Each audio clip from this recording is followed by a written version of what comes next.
Bismillahirrahmanirrahim. Assalamualaikum warahmatullahi wabarakatuh. Salam sejahtera untuk kita semuanya. Yang berbahagia Bapak Ibu dimanapun Anda berada.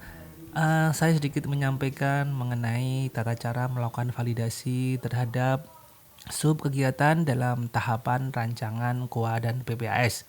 Baik Bapak Ibu, yang pertama jangan lupa Bapak Ibu login dulu ke aplikasi. Untuk bisa masuk ke dalam aplikasi, Bapak Ibu sudah terdaftar sebagai user yang sudah didaftarkan oleh Kepala SKPD tentunya Bapak Ibu ya.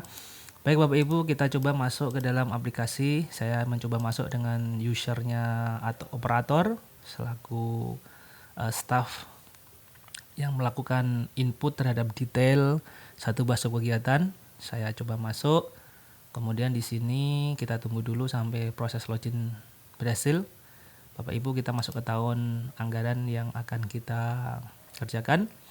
Baik Bapak Ibu, kita coba masuk ke dalam salah satu sub kegiatan atau sub kegiatan belanja. Kita lihat di sini Bapak Ibu ada beberapa program nantinya, tapi saat ini masih dalam processing. Saat ini kita hanya bisa menunggu sampai daftar bisa ditampilkan secara keseluruhan.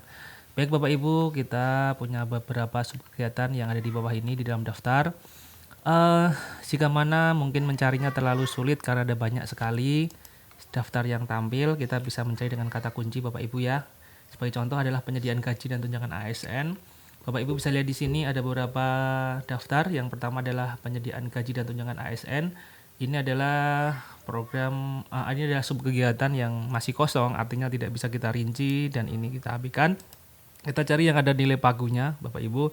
Kita lihat di sini ada penyediaan gaji dan tunjangan ASN, tapi di sini posisinya sudah ada pagu validasi maupun ada rinciannya. Artinya ini kita sudah mencoba melakukan entry kemarin dalam rinciannya. Baik Bapak Ibu ya, kita lihat di sebelah kanan, kita lihat cetakannya bagaimana Bapak Ibu. Kita lihat cetakannya, kita cetak rinciannya, kita lihat hasilnya seperti apa.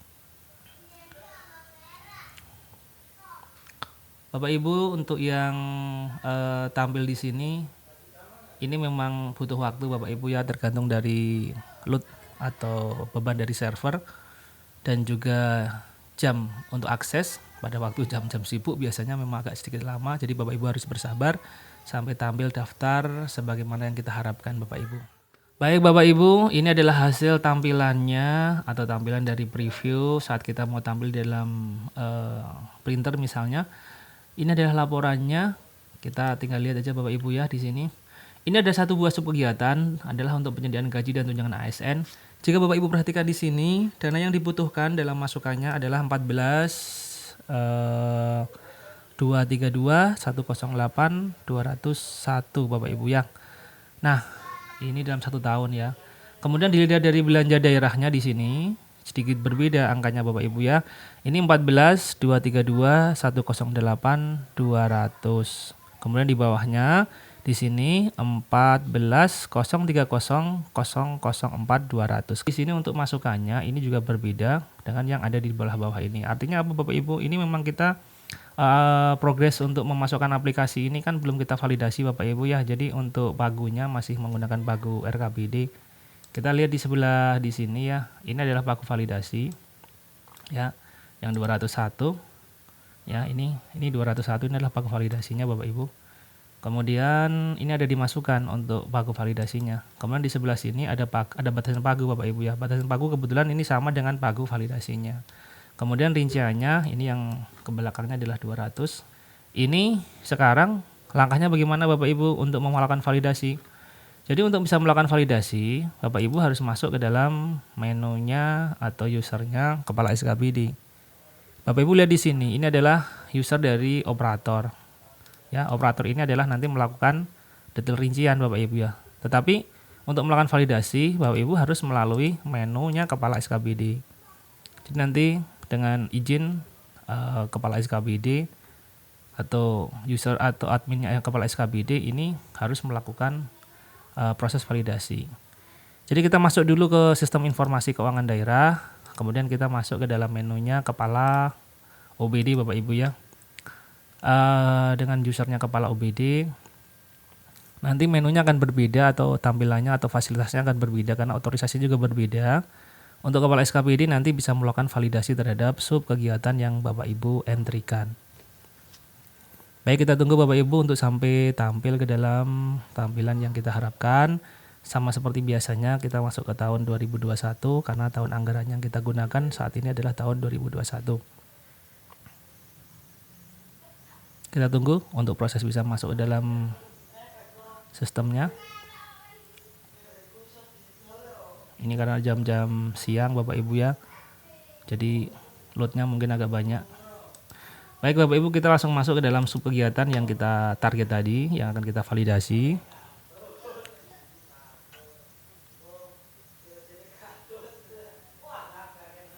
Nah, di sini Bapak Ibu akan tampil semua daftar sub kegiatan dari data perangkat daerah yang kita ampu.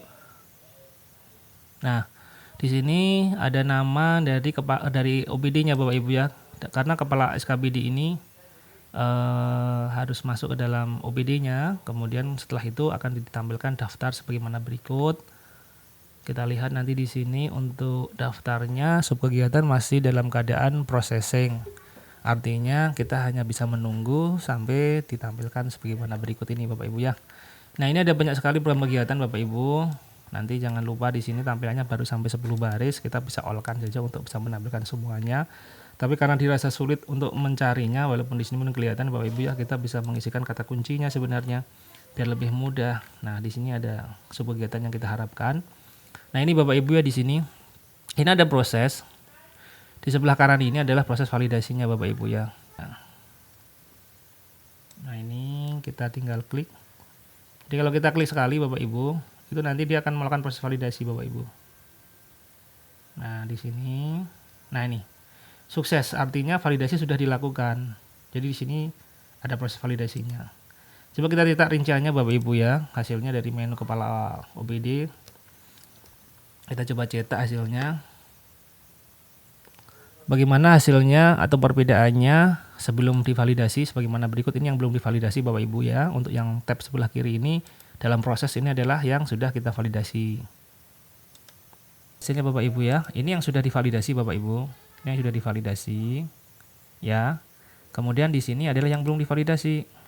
Nah, ini. Ini yang sudah divalidasi. Kita lihat Bapak Ibu ya perbedaannya. Bapak Ibu bisa lihat sekilas perbedaannya, yaitu adalah di masukkan dana yang dibutuhkan.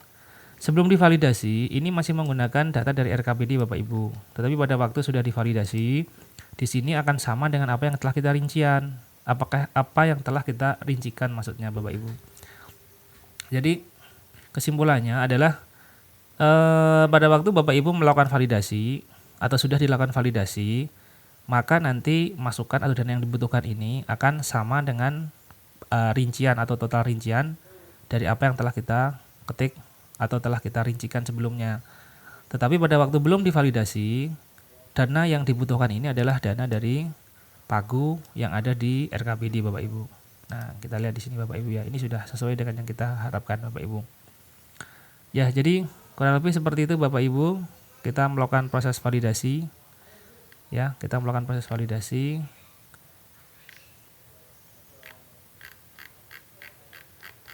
Ini Bapak Ibu ya, ini selesai. 14.030.04.200 04.200 ya, atau belanja.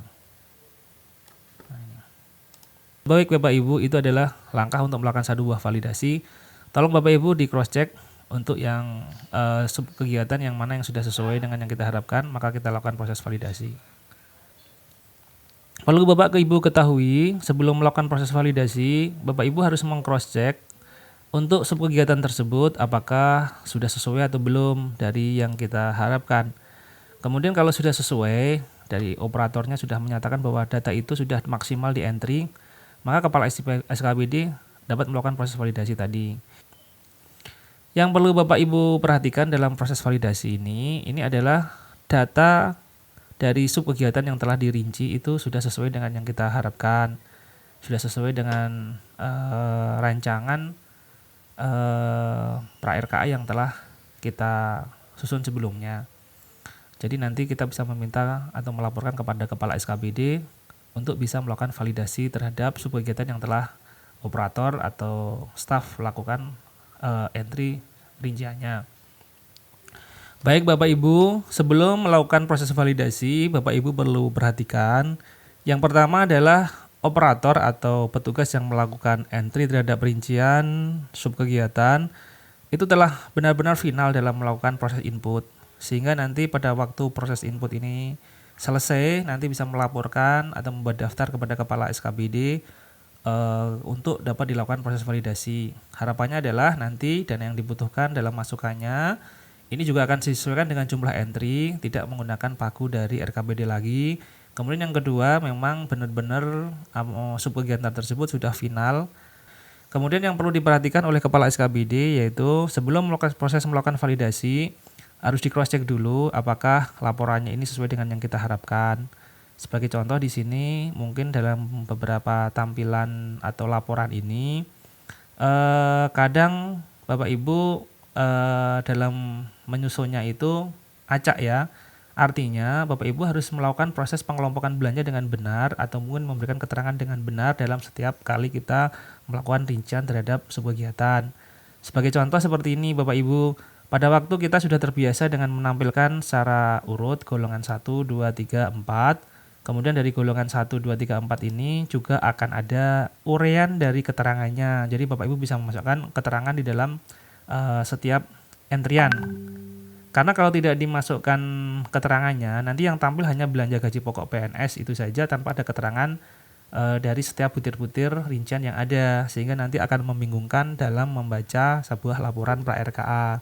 Jadi perhatikan Bapak Ibu di sini dalam setiap kali entry, nanti di sini seperti belanja gaji pokok PNS, ini nanti bisa dimasukkan keterangan akres maupun golongan 1 orang kali 14 bulan, mungkin golongan 2, 33 orang kali 14 bulan dan lain-lain. Ini adalah masing-masing sebagai keterangan dari entry terhadap rincian. Kemudian Bapak Ibu bisa juga memasukkan pengelompokan belanja. Untuk pengelompokan belanjanya kita memakai gaji pokok. Misalnya belanja gaji pokok ini adalah pengelompokan belanja. Sehingga bedanya apa dengan uraian keterangannya? Kalau untuk yang sub yang berupa pengelompokan belanja, nanti Bapak Ibu bisa melihat di sebelah kanannya ini pasti ada totalnya. Ini untuk pengelompokan belanjanya. Tetapi kalau Bapak Ibu hanya ingin menampilkan uraian keterangan saja, maka dapat dimasukkan melalui keterangan. Nah, nanti di sini bisa dimasukkan dalam setiap butir-butir ini keterangan-keterangan dari rincian-rincian yang telah kita entrikan. Sehingga nanti tampilannya akan lebih informatif dan kemudian ini juga bisa tersusun secara ascending misalnya sehingga nanti mudah untuk dipahami. Di sini juga ada pembulatan. Ini merupakan keterangan dari belanja gaji yang di sini. Jadi masing-masing ini Bapak Ibu ya, ini akan mempermudah dalam proses pembacaan data. Kalau sudah sesuai seperti ini, nanti mungkin ini bisa dilakukan proses validasi. Ada hal-hal lagi yang perlu diperhatikan Bapak Ibu. Kadang-kadang operator juga mempunyai kesulitan. Pada waktu sudah melakukan entry terhadap rincian, ternyata itu pada beberapa kasus si operator melakukan editing terhadap apa yang telah dientrikan. Nah, dari situ ada beberapa operator yang melakukan seperti ini misalnya Bapak Ibu ya. Tadinya awalnya itu sudah mengisikan satu buah uraian terhadap belanja, kemudian dilakukan editing. Nah, pada waktu setelah dilakukan editing di sini, misalnya alamatnya ada perubahan atau mungkin ada nama yang di sana berubah gitu ya. Nah, ternyata pada waktu disimpan itu dua-duanya tersimpan. Nah, ini yang terjadi di SCBD masih seperti itu. Jadi di sini yang lama masih tersimpan, kemudian data barunya masih juga akan tampil, artinya akan terrekod, sehingga jadi double 2 Bapak Ibu ya. Nah, ini ada double 2. Nah, double 2 seperti ini, Bapak Ibu harus mencari mana yang nol, mana yang kosong atau tidak tidak sesuai. Nanti Bapak Ibu tinggal hapus. Nah, itu seperti itu. Nah, ini terutama terjadi pada waktu proses entry, pagunya sudah disesuaikan dan pada waktu kita hitung secara manual, data entry-nya itu harusnya sudah sesuai dengan pagu. Ternyata pada waktu di entry itu lebih pagu. Nah, pada waktu cetak laporannya juga seperti ini Bapak Ibu ya. Dicetak dalam laporannya itu di sini sudah sesuai apa? Sesuai yang telah di entry. Harapannya seperti itu. Tapi ternyata nilai yang di entry ini, nilai belanjanya ini tidak sesuai dengan jumlah yang telah dientrikan. Artinya apa? yang dientrikan itu nilainya melebihi atau tidak sesuai dengan apa yang ada di dalam laporan. Yang di dalam laporan ini adalah data yang di luar nol tadi. Sementara data yang ada nolnya ini sudah terhitung di dalam rinciannya, tetapi tidak masuk dalam laporannya. Sehingga pada waktu dia melakukan entry, itu sudah mengurangi pagu. Artinya sudah diperhitungkan Bapak Ibu. Yang tadi yang salah nol ini sudah diperhitungkan. Sehingga nanti operator tidak bisa nginput sesuai dengan pagu karena dianggap ini juga dihitung. Nah, langkah yang selanjutnya bagaimana? Operator harus melakukan hapus terhadap data yang nol ini, kemudian baru melakukan entry lagi sampai dengan sesuai dengan pagu. Setidaknya seperti itu. Nah, ini beberapa yang perlu diperhatikan oleh kepala SKPD, terutama pada waktu entry itu dipastikan laporannya sudah sesuai dengan yang diharapkan, baik itu nanti susunannya, kemudian yang kedua nilainya sesuai dan sudah maksimal. Mungkin itu saja Bapak Ibu. Semoga Bapak Ibu mendapatkan kelancaran, mendapatkan kemudahan, dan kita dapat menyelesaikan proses penyusunan KUA PPAS ini dengan sebaik-baiknya. Sampai ketemu lagi. Sampai jumpa. Salam sehat, salam sukses. Wassalamualaikum warahmatullahi wabarakatuh.